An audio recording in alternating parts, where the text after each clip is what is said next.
नमस्कार। आज हम बात करेंगे फंडामेंटल एनालिसिस की। स्टॉक मार्केट में एनालिसिस करने के लिए जनरली दो तरीके के मेथड्स यूज किए जाते हैं। पहला होता है फंडामेंटल एनालिसिस और दूसरा होता है टेक्निकल एनालिसिस। इन दोनों एनालिसिस के बेसिस पे हम ये जज करते हैं कि स्टॉक्स को कब परचेज करना चाहिए और कब हमें स्टॉक्स को परचेज नहीं करना चाहिए। तो आज के वीडियो में हम चर्चा करेंगे फंडामेंटल एनालिसिस के बेसिक्स के बारे में। सबसे पहले अगर मैं बताऊं तो एनालिस्ट जिस तरीके के अप्रोच को फॉलो करते हैं फंडामेंटल एनालिसिस करने के लिए, उनको हम दो तरीके से डिवाइड करते हैं। पहला होता है टॉप डाउन अप्रोच और दूसरा होता है बॉटम अप अप्रोच।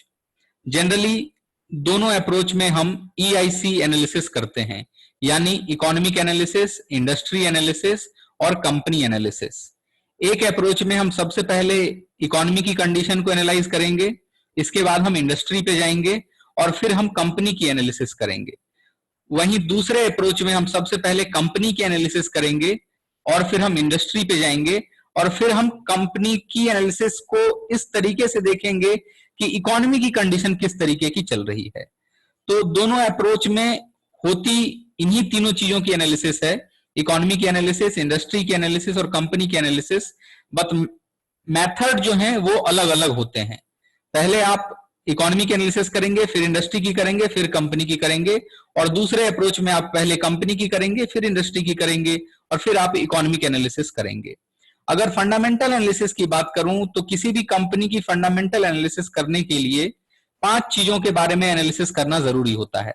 सबसे पहला होता है कंपनी का एनालिसिस, दूसरा होता है उस कंपनी के फाइनेंशियल के बारे में जानना, जिसको हम फाइनेंशियल एनालिसिस के नाम से जानते हैं। तीसरा होता है इंडस्ट्री एनालिसिस। चौथा और सबसे इंपॉर्टेंट जो है वो मैनेजमेंट एनालिसिस है। इसके बाद वैल्यूएशन की एनालिसिस होती है। सबसे पहले अगर बात करूं कंपनी की एनालिसिस में, तो कंपनी की एनालिसिस में हम कंपनी के बारे में जानते हैं, कंपनी के एनुअल रिपोर्ट को देखते हैं, कंपनी का वेबसाइट विजिट करते हैं, कंपनी के प्लांट्स और कंपनी के प्रोडक्ट्स के बारे में जानते हैं, कंपनी के एक्सपोर्ट, कंपनी के इंपोर्ट के बारे में जानते हैं। कंपनी के प्रोडक्ट को हम इस तरीके से एनालाइज करते हैं कि प्रोडक्ट को बनाने के लिए किसी एक कमोडिटीज पे या किसी एक चीज पे तो डिपेंडेंसी नहीं है, कौन से प्लांट में किस तरीके से प्रोडक्शन होता है, इन सब को लेकर के भी हम जानकारी लेते हैं। तो पहले हम कंपनी की एनालिसिस करते हैं। दूसरा जो स्टेप होता है वो होता है फाइनेंशियल एनालिसिस का, और फाइनेंशियल एनालिसिस में हम जनरली 3 चीजों पे सबसे ज्यादा फोकस करते हैं। पहला है अर्निंग, दूसरा है प्रॉफिट और तीसरा है मार्जिन। अर्निंग होनी जरूरी है, इसके बाद प्रॉफिट किस तरीके से होता है, कितना प्रॉफिट कमा रही है कंपनी, और उस प्रॉफिट कमाने के बाद मार्जिन कितना बचता है कंपनी के पास में। ये सारी चीजें आपको जनरली बैलेंस शीट के एनालिसिस में मिल जाती है, तो इसको हम फाइनेंशियल एनालिसिस कहते हैं। इसके बाद जो एनालिसिस है वो होता है इंडस्ट्री का एनालिसिस।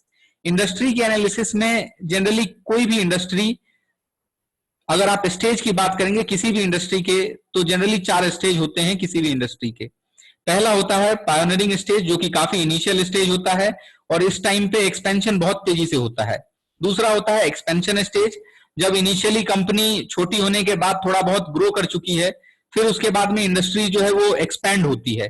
इसके बाद एक स्टैग्नेशन का स्टेज आता है, यानी ग्रोथ जो है वो बिल्कुल नॉर्मल हो जाता है या नॉमिनल ग्रोथ हो जाता है, और इसके बाद जो है इंडस्ट्री वो डिक्लाइनिंग स्टेज में चली जाती है।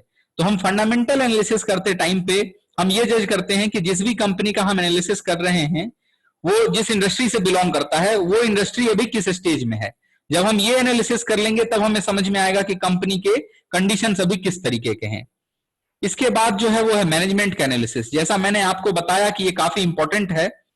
ये इसलिए इंपॉर्टेंट है क्योंकि सब कुछ अच्छा होने के बावजूद भी अगर किसी कंपनी का मैनेजमेंट अच्छा नहीं होगा तो आज नहीं तो कल वो कंपनी आपको, निवेशकों को कहीं ना कहीं धोखा जरूर देगी। तो मैनेजमेंट का एनालिसिस करना बहुत जरूरी होता है, जिसमें आपको डायरेक्टर्स के बारे में जानना होता है, नंबर ऑफ इंडिपेंडेंट डायरेक्टर्स के बारे में जानना होता है, एग्जीक्यूटिव डायरेक्टर्स के बारे में जानना होता है, उनकी सैलरी कैसे है इसके बारे में आपको पता करना रहेगा, उनको जो इंसेंटिव मिलते हैं कमीशन के तौर पे वो किस तरीके से जाता है, मैनेजमेंट में कौन कौन है, परिवार के कितने लोग हैं, किस तरीके से मैनेजमेंट का बिहेवियर रहा है, पहले मैनेजमेंट का कोई इशू तो नहीं रहा है, पुलिस केसेस तो नहीं रहे हैं। तो मैनेजमेंट एनालिसिस जो है वो काफी इंपॉर्टेंट है, कोई भी फंडामेंटल एनालिसिस अगर आप कर रहे हैं तो। इसके बाद जो आता है वो होता है वैल्यूएशन एनालिसिस, और वैल्यूएशन एनालिसिस में आप किसी भी तरीके के मॉडल के बेसिस पे आप एनालिसिस कर सकते हैं, चाहे आप डिविडेंड डिस्काउंट मॉडल लें, डिस्काउंटेड कैश फ्लो मॉडल लें, एसेट बेस्ड वैल्यूएशन मॉडल लें, या फिर कंपेरेबल कंपनी एनालिसिस का मॉडल लें। इसके अलावा भी बहुत सारे मॉडल हैं जिसके बेसिस पे वैल्यूएशन एनालिसिस की जाती है। तो फंडामेंटल एनालिसिस में इन्हीं सारे पैरामीटर्स के बेसिस पे एनालिसिस होती है, और बेसिक्स जो है वो यही है फंडामेंटल एनालिसिस के। आप किसी भी कंपनी के बारे में अगर एनालाइज करना चाहते हैं, जानना चाहते हैं, उस कंपनी को निवेश करना चाहते हैं और फंडामेंटल के बेसिस पे निवेश करना चाहते हैं, तो ये सारे बेसिक्स जानने आपको काफी जरूरी हैं। NISM investment adviser level 1 mutual fund distribution, या फिर आप रिसर्च एनालिस्ट की ट्रेनिंग कर रहे हो या ट्रेनिंग करना चाहते हो, आपको लग रहा हो कि आप एनआईएसएम के एग्जाम देना चाहते हैं, तो आप हमसे ऑनलाइन ट्रेनिंग ले सकते हैं। जो नंबर आपकी स्क्रीन पे प्रदर्शित है, आप उस पर मुझे व्हाट्सएप कर सकते हैं। अगर आप इन्वेस्टमेंट एडवाइजर लेवल 1 और लेवल 2 का प्रिपरेशन कर रहे हैं, तो इस वीडियो के डिस्क्रिप्शन बॉक्स में आपको इन्वेस्टमेंट एडवाइजर लेवल 1 और लेवल 2 के शॉर्ट नोट्स आपको मिल जाएंगे। आप शॉर्ट नोट्स परचेज कर सकते हैं।